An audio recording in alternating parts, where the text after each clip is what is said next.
अब विश्लेषण करेंगे छत्तीसगढ़ की खबरों का। बात करेंगे नारायणपुर की, जहां अबूझमाड़ के जंगल में पुलिस और नक्सलियों की मुठभेड़ में एसटीएफ के जवानों ने एक और नक्सली को मार गिराया है। कल जवानों ने इसी इलाके में 7 नक्सलियों को मार गिराया था। कुल मिलाकर अब संख्या की अगर बात करें तो 8 नक्सलियों को पुलिस पार्टी ने मार गिराया है। जो ताजा जानकारी मिल रही है उसके मुताबिक पुलिस और नक्सलियों के बीच की ये मुठभेड़ अभी भी जारी है। कुछ नक्सलियों की गिरफ्तारी की भी खबर मिल रही है। हालांकि पुष्टि अभी इस बात की नहीं हुई है कि नक्सली गिरफ्तार हुए हैं या कितने नक्सली गिरफ्तार हुए हैं, लेकिन जो अभी पुख्ता जानकारी मिल रही है, जो बिल्कुल बड़ी खबर के तौर पर हमारे सामने आई है, वो ये कि एक और नक्सली को ढेर किया है पुलिस पार्टी ने। तो कुल संख्या जो कल से अब तक इस पूरे ऑपरेशन में हो चुकी है नक्सलियों की, वो 8 तक जा पहुंची है। 8 नक्सली मार गिराए हैं पुलिस ने। तो डिप्टी सीएम विजय शर्मा ने नक्सली मुठभेड़ की जानकारी देते हुए कहा कि आत्मसमर्पण करने की इच्छा रखने वाले नक्सलियों ने बातचीत के रास्ते खुले होने की बात कही। वहीं इसे लेकर अब सियासत भी शुरू हो गई है। भूपेश बघेल ने डिप्टी सीएम पर पलटवार करते हुए कहा कि बीजेपी इतने सालों से पुनर्वास नीति की बात कर रही है, लेकिन बीजेपी के शासनकाल में सरेंडर करने वालों को मकान तक नहीं मिला। दंतेवाड़ा में हमने फ्लैट बनवाए। विजय शर्मा ने पहले कहा कि नक्सलियों से टेलीफोन पर बात करेंगे, कभी बताया कि कितनी बार टेलीफोन पर बात हुई। डीआरजी, बस्तर फाइटर और सीआरपीएफ के जवान संयुक्त ऑपरेशन पर थे और उस समय मुठभेड़ हुआ। मुठभेड़ में वर्दीधारी, हथियारधारी 7 नक्सली और एक आज उसमें और स्पष्ट हुआ, तो 8 ऐसे नक्सली मारे गए हैं। ये सुरक्षा बलों के शौर्य के आधार पर है, उनके भुजाओं की ताकत के आधार पर है।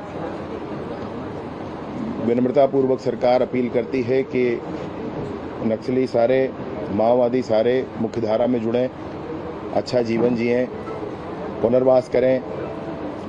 कोई विशेष बात हो तो वह भी हमको स्पष्ट करें, जिसके लिए पहले ही गूगल फॉर्म और ईमेल आईडी वगैरह जारी किया गया है। साथ ही साथ वार्ता करें, लक्ष्य क्या है निर्धारित करें। सरकार का भी लक्ष्य क्षेत्र की उन्नति है और अगर उनका भी लक्ष्य यही है तो रास्ता भी एक हो सकता है। अगर आपको इतने साल हो गया, आप पुनर्वास नीति की बात कर रहे हैं, सारे जितने भी आके सरेंडर किए हैं तो पुनर्वास नीति के कारण से हैं। उन लोगों के जो इनके शासनकाल में जो सरेंडर किए थे उनको मकान तक नहीं मिला था।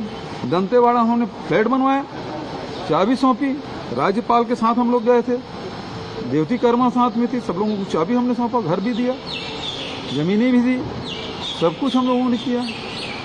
और क्या, कौन सी पुनर्वास नीति बनाएंगे?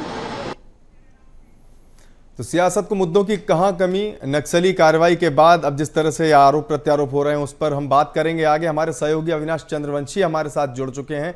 उनसे अविनाश, हम इससे पहले कि इन आरोप प्रत्यारोप पर आए, हम पहले वो एक अपडेट आपसे जानना चाहते हैं कि अभी फिलहाल क्या स्थिति है, अबूझमाड़ के जंगलों से क्या खबर मिल रही है। 8 नक्सली मार गिराए हैं, एक और खबर उसमें साथ में थी कि कुछ नक्सलियों को गिरफ्तार भी किया गया है। क्या इस बात की कोई पुष्टि अभी तक की गई है?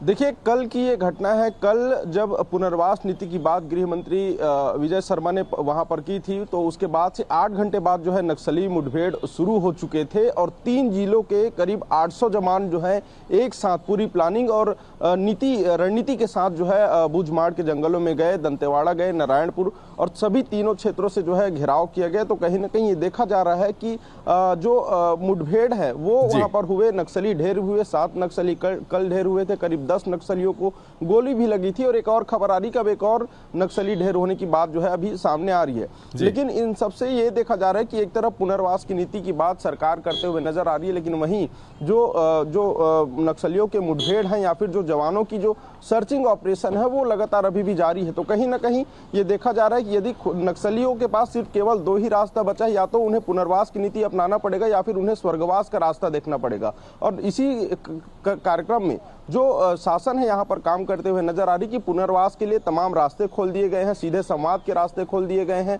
और अभी या तो फिर सीधा फिर मुठभेड़ या फिर जो जवान जो सर्चिंग ऑपरेशन चला रहे हैं जहां पर जंगलों के भीषण बीहड़ जंगलों में जो वहां पर जा रहे हैं, तो देखा जा रहा है कि कहीं ना कहीं कार्रवाइयां भी हो रही है, मुठभेड़ भी हो रहे हैं और पुनर्वास की नीति पर भी काम हो रहा है। अभी की अगर हम ताजा स्थिति की बात करें तो ये देखा जा रहा है कि सर्चिंग अभियान जो है अभी भी छत्तीसगढ़ में लगातार जो है वो तेज होता नजर आ रहा है और जिस तरह से ये अभियान चलाया जा रहा है, अगर हम एक साल की अगर बात करें, सत्ता परिवर्तन की बात करें, तो कहीं ना कहीं करीब 110 नक्सली जो है वो मारे गए हैं, 300 से ज्यादा नक्सलियों ने सरेंडर किया है। इसके साथ ही पिछले 3 साल के आंकड़ों की अगर बात करें तो 1000 नक्सलियों ने सरेंडर किया है। तो कहीं ना कहीं ये देखा जा रहा है कि सरेंडर होने की जो संख्या है वो भी बढ़ती जा रही है और नक्सली ढेर भी होते जा रहे हैं और सरकार जो है पूरे तरीके से प्रयास कर रही है। लेकिन अभी भी बस्तर, दंतेवाड़ा, नारायणपुर, सुकमा ऐसे क्षेत्र हैं जहां पर कई बड़े धाक नक्सली जो हैं बैठे हुए हैं अपने पूरे इंतजाम के साथ और कहीं ना कहीं ये भी कयास लगाया जा रहा है कि बड़े नक्सली हमले भी हो सकते हैं, इसलिए सर्चिंग ऑपरेशन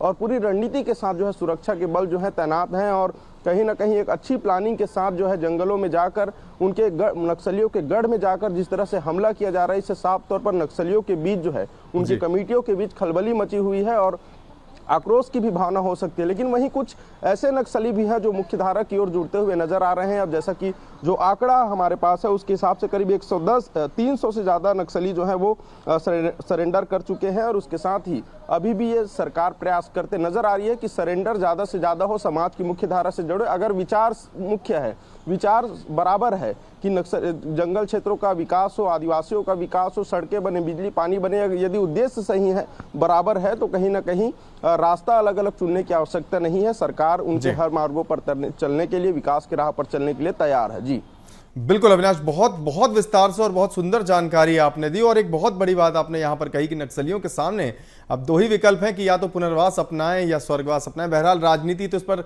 हम देखते ही आए हैं और उस पर हमें लगता है कि आने वाले समय में कुछ और भी आरोप प्रत्यारोप चलते रहेंगे।